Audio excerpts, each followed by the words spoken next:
Minha dúvida é, se eu, por exemplo, fosse um... Vamos lá, vou jogar alto. Se eu fosse um cavaleiro, no período medieval, qual era a minha rotina, meu dia a dia? O que que eu fazia? O cara que hoje fala, naquela época, qual que seria o dia a dia desse cara basicamente? Cavaleiro acordou. Isso. Lá E tá aí? lá, eu peguei o WSD aqui no mouse e aí, saí da cama. Show. Aí você vai Bate no a banheiro, punheta. você vai no banheiro, lava o rosto, você toma um café, né? Você... Ovos mexidos. Óbvio. Já tinha galinha nessa Depois disso, um ratinhozinho no espeto, entendeu? Mas, assim, isso é legal pra caramba, porque a gente, ao longo do estudo da história, a gente só valorizou muito os equipamentos. Armas, armaduras, escudos e tal, mas nos últimos anos tem tido muito mais estudo para tentar entender qual era a rotina dos caras do dia a dia. Legal. Mas, infelizmente, esses livros só tem em inglês, em português não tem nada quase uma nota, sobre e uma nota. São artigos que você tem que pagar. Um artigo você tem que pagar 70, 80 dólares. Um artigo só, de 15 páginas. Mas já tem muito mais estudo aparecendo, mostrando assim, os caras tinham rotinas militares Treinava específicas. todo dia. Todos os dias. Se você vê as crônicas da época, tipo Crônica Francesa, de Jean Froissart, se você pegar outras crônicas europeias, você tem uma rotina dos caras. Não diz assim exatamente o passo a passo do dia, mas em relação ao treinamento, diz claramente. Eles treinavam tantas vezes por dia. No caso da Crônica de Froissart, eu não lembro a referência que ele faz, mas era um treinamento regular, treinamento de corrida, wrestling.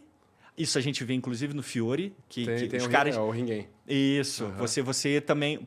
o que era usado na Grécia Antiga, o pancration, que era uma arte marcial de agarrão mesmo, tipo um jiu-jitsu. Tipo um Jorjite, só que daquela época lá. Tá. E aí eles... Então, na Idade Média, eles também faziam isso. Tinham esse tipo de luta. Então, treinavam. Tinham arenas de treinamento, sabe? Então, alimentação. Os caras eram atletas. Que legal, cara. Os caras eram atletas. Porque para você ser um cavaleiro, você tinha que ser um atleta. Em outras palavras, você tinha que ser treinado. Então, aquele mito que a gente vê em filme em Hollywood, que o cara passa o dia na taberna, aí sai com prostituta, e arruma briga. Isso aí não ainda existia. Não, mesmo. Assim, Se o cara era da linha de frente, ele era uma elite ali, não podia fazer isso. A prostituição, porque um cavaleiro medieval, ele era religioso, ele era cristão, essencialmente. E para o cristianismo, a prostituição, né, vamos dizer, a fornicação era um pecado. Então, de certa forma, ou eles eram casados ou não faziam isso publicamente. Se rolava mais... Então, não era essa coisa de ir para bordéis e fazer a farra.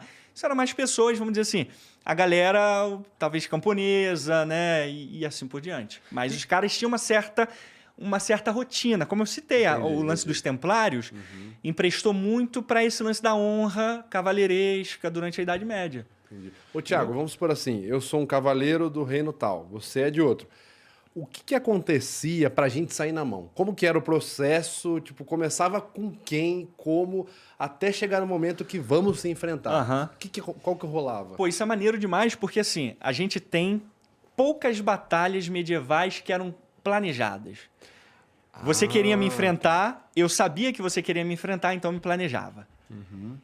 De maneira geral, eu queria uma coisa que você tinha, ou vice-versa, eu fazia tudo na surdina, ia até você e te cercava. Você via o meu exército chegando. Eu tinha que reagir. Você reagia ou entrava dentro do seu castelo. Se o seu exército não tivesse preparado, não tinha jeito. Você entrava no teu castelo e se fechava. Né? Tá. Mas e aí começava o cerco. Começava o cerco. Então, você tinha que improvisar. Por isso que todo castelo medieval, essencialmente, já tinha que ser preparado para isso. Porque rolava e muito ataques surpresas. Cara, achei que era o contrário. Achei que era um negócio muito assim, olha, dezembro eu vou estar passando aí, se prepara, hein? Isso aconteceu em poucas batalhas. Por exemplo, várias batalhas da Guerra dos 100 Anos, isso rolou. E isso rolou em uma batalha que a gente sabe que assim foi uma das maiores da Idade Média, que foi entre Portugal e Castela, que foi a Batalha de Aljubarrota. Que os castelhanos, o rei português morreu, Dom Fernando I, e aí o Castela, teoricamente, tinha direito, porque o rei era casado com uma princesa portuguesa. Então ela tem direito. Então vamos invadir Portugal, vamos pegar Portugal pra gente. Então os portugueses nobres sabiam disso, Espanha já tinha deixado isso claro, então se prepararam com alguns meses de antecedência. E aí escolheram terreno, organizaram exércitos, batalhas, tudo bonitinho. E assim, geralmente era carnificina para todo lado, né? Porque o cara que era atacado, ele já criava o seu ambiente para o outro vir. Se você quer me matar, se você quer pegar o que é meu, você tem que me matar, você tem que matar meu exército. Porque senão, você pode até invadir minha cidade, meu país, mas a gente continua vivo. E a gente vai reclamar o que é nosso. Então, tinha que ir pro tudo ou nada. Então, se rolasse essa comunicação, que rolou em poucas ocasiões, a gente se preparava e a gente fazia o que tivesse ao nosso alcance. Tá. Mas, na maioria das vezes, era surpresa. Tá. Já chegava te cercando, queimando o vilarejo em volta para cortar seus suprimentos, você ficar sem suprimentos no castelo. Por isso que o castelo, então, assim, é aquele paredão e o fosso em volta. Já era, tipo, esperando isso daí.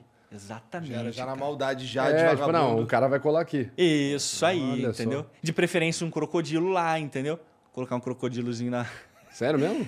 De acordo com o pica-pau, é sério mesmo. Porra. Por meio segundo eu levei a sério. Aí você fala assim, mas tu não é um metaforando? Aí, pô? tá vendo? Eu refutei metaforando aqui no bate-papo, Não, cara. tu metaforou metaforando. Refutou metaforando. Ou, Vitor, ou eu represento bem, cara. Entendeu? Pode eu ser, acho que pode pode ser. ser que eu esteja, né? Você é um bom mentiroso, cuidado. Só. Não queria falar nada, não? Então rolava o fosso era fundamental, cara. Legal. Porque você não tinha que ter... Você é meu inimigo, eu não queria você na minha muralha, cara. Eu queria você o mais longe possível de mim. Então o que tinha? Fosso, 1 fosso, 2 fossos, 3 fossos, com água dentro, ou fosso profundo mesmo, com 2, 3 metros de profundidade. Ou então, na minha muralha, eu fazia uma outra tática que era tipo um alambor, que era uma construçãozinha que você tinha muralha e você tinha uma elevação, tipo uma inclinação assim de pedra, argamassa e tal, que não deixava torres de cerco chegar até a muralha. Elas paravam no início ali daquela...